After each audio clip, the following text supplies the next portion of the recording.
All right, yo, what's good? DJ Tendonesia, Thoro Radio in this bitch. And I'm chilling with the bar guy, the Sultan of Simile, the Emperor of Entendres, Lord of Lines, the Metaphor Messiah, the Meaning Massacrer, Leonardo the Wise, Barvelli the Notorious, the Word Association Motivation, Danny Myers in his bitch. What's good, homie? What's good?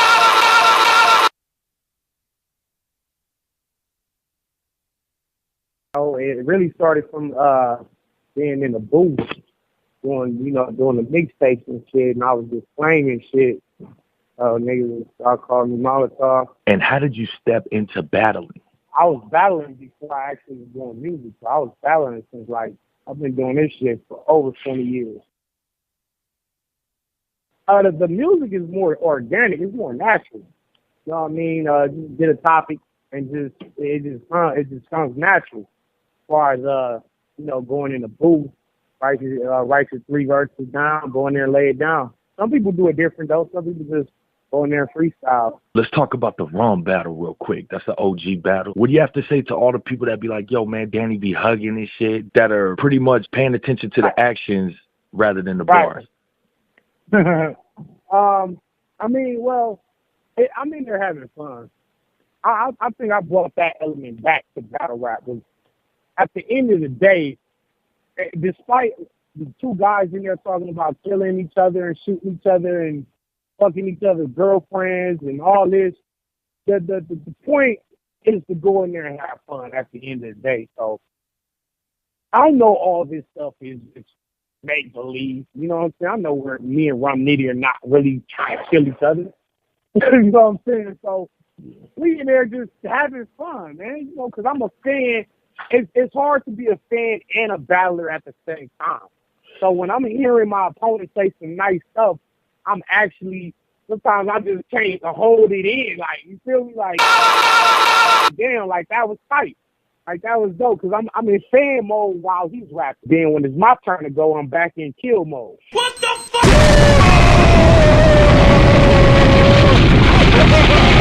That's just something I do, personally. That's just something I do. Like, not every battler does that or should do that. That's just me. You know, whether people like it or not. Oh, yeah, Tootz, the homeboy Jeezy, you know what I'm saying, out there in Baltimore, he looked to battle up. You know, she's an up-and-coming female MC from St. Louis. And he kind of was like, yo, I got this artist, I think you should battle her. And she wants some of that action. She thinks she could beat you. And I'm like, all right, cool.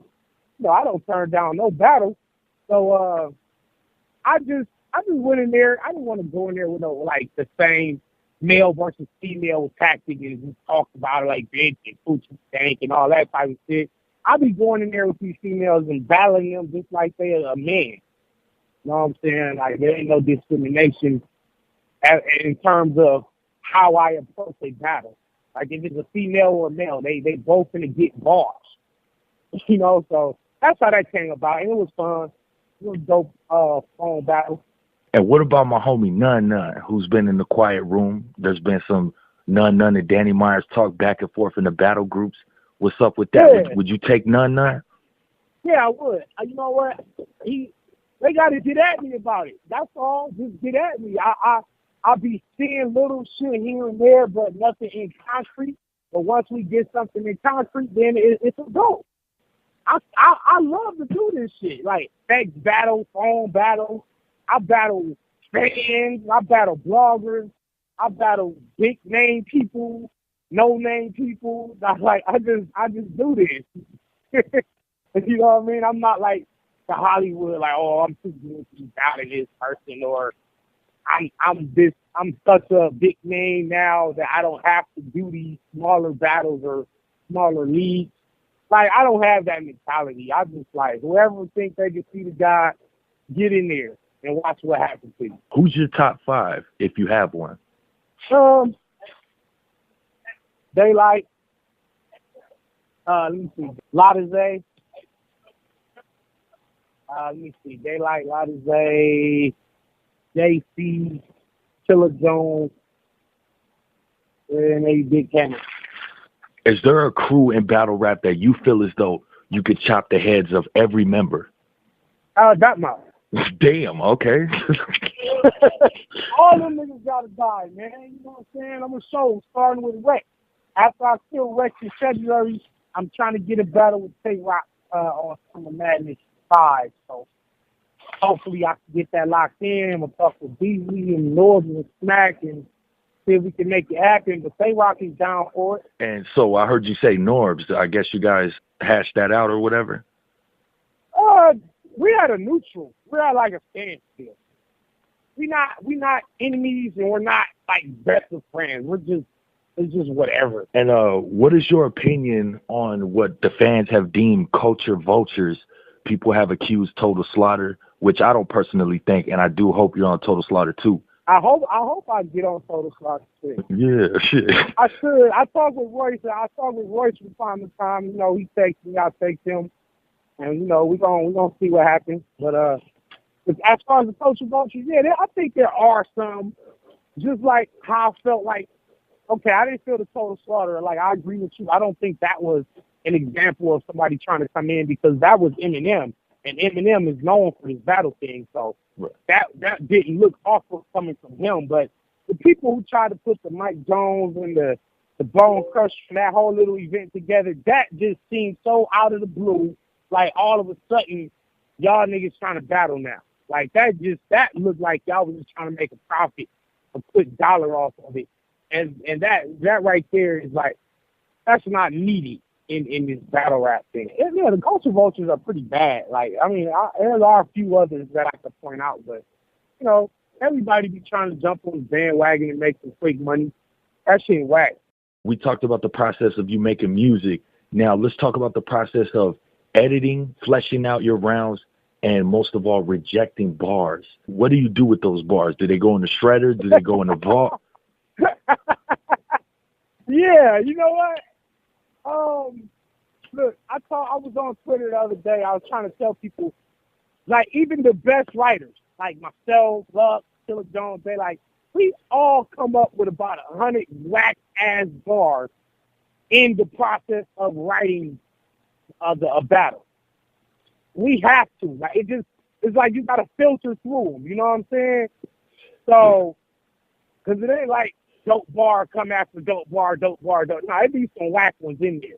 You just got to know how to pick them out and, you know what I'm saying, get as many out as you possibly can. And that's why a lot of rappers call other rappers and rap their rounds for them before the battle so they can get another person's perspective on it. Like, yo, how this sounds, should I keep this? Should I, you know what I mean? So I do that myself. But, yeah, man, the throwaways, sometimes if I'm iffy on them, like it might be good, it might not be good, I'll put it to the side. I'll just leave it.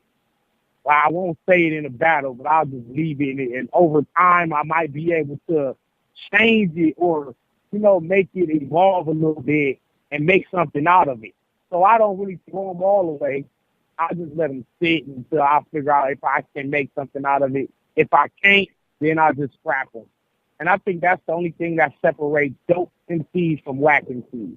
Because we all come up with whack shit all the time. You know what I'm saying? Just the whack niggas are lazy to where they keep everything they write just because they don't feel like trying to think of some more bars. Who do you have, Diz or Cassidy? Okay, it'll sound biased if I just say Dizaster. Because first of all, we in Crack City together. You know, that's like my brother. Right. But honestly, I'm going to have to say Dizaster only on the fact that this man has been doing this professionally his entire life around the world in all stages and all facets of the culture. Whereas Cassidy, we really only seen him in the freeway battle. And I know he's had some dope radio battles where he was winning week after week in Philly, and he's got some other off-camera battles that weren't filmed. But like being, you know, in the studio battling somebody with, you know, with no camera and all that type of shit, those are myths, and those are totally different things than being in there with Dizaster, who is like one of the best in the world. You know what I'm saying? Just straight up. I'm going to have to go with Dizaster off of experience factor. Not to say Cassidy hasn't been battling just as long as Dizaster, but Cassidy hasn't been battling on at this level like this. So I don't know how Cassidy going to do. I think he's going to say some dope shit. You know, he might even win a round, but yeah, I don't know if he can evolve. Like, his style is kind of still, you know, back early 2000 style. And Dizaster's not necessarily a puncher either. He's not like a punchline rapper. While we know Cassidy gonna go in there and steal like 300 punches, but Dizaster just know how to do other things and freestyle and rebuttal and just say all kind of crazy shit. So I'm taking Dizaster 2-1. I mean, I did the A-Class interview, and last night I did the Briggs Belvedere interview, and nobody's mentioning the fact that Cassidy suffered a major concussion and a brain damage, and that could pretty much fuck with his memory in the ring. And, you know, I've suffered a concussion before. You feel me? And my memory is all fucked up. And he was worse. He did a car crash. Like, the way I look at it is, okay, hardcore metaphor guy, and then he got out and made Drink in My two-step. That was like him learning how to write again and learning how to read. Hey, damn. You know what I'm saying? That's real shit. I haven't looked at it from that perspective, and that's a great angle to look at that. And like I was telling niggas, like, this ain't like the studio. This ain't where you can fuck up and be like, all right, punch me back in right here. Yeah. We can't do that. If he fuck up, it's like, that's like a loss of a round. You know what I'm saying? So his preparation is gonna take a big part into whether he wins this battle or not. I don't even think it's necessarily the bars he's writing. I think it's really gonna be the execution of it. Like, can he get all that shit off without fucking up? And without forgetting something, you know, because Dizaster, even if he forget his round, he can just go right into the freestyle. Yeah. So Dizaster has a big advantage. So you know, like I said, man, that's crazy. That's a dope way to look at it. That is. We'll see though. But he talking so much shit though. It's like every time you say this nigga, he's talking about how he birthed all these niggas and he's the this and that and give me that chicken and whoever you put in front of me, I'm going to kill him. So we going to see, man. This is why we do this. You know, motherfuckers talk that shit. So now you got to see what's going to really happen in that ring. And I'm going to be right there. I'm going to be right on the stage with Dizaster because I battled hardest that same night. So, real quick, while we're on this subject, who you got, man? Caustic or Cali Smoov? Damn. Real shit. Tough. No, that's tough. You know, Cali, he got bars too. Like, nigga, you sleeping on Smoov. But Caustic is such a great writer in so many angles, and he's so funny, and he can freestyle. That's a toss up. Honestly, it's either. That's either way. That's 2-1 either way. That's a preference battle because I think honestly, Cali boy gonna have better punches, better metaphors, and all that shit. But Caustic gonna have a better angle. Can you name a battle rapper that Cali Smoov ain't influenced? It's all there. I got to ask you this.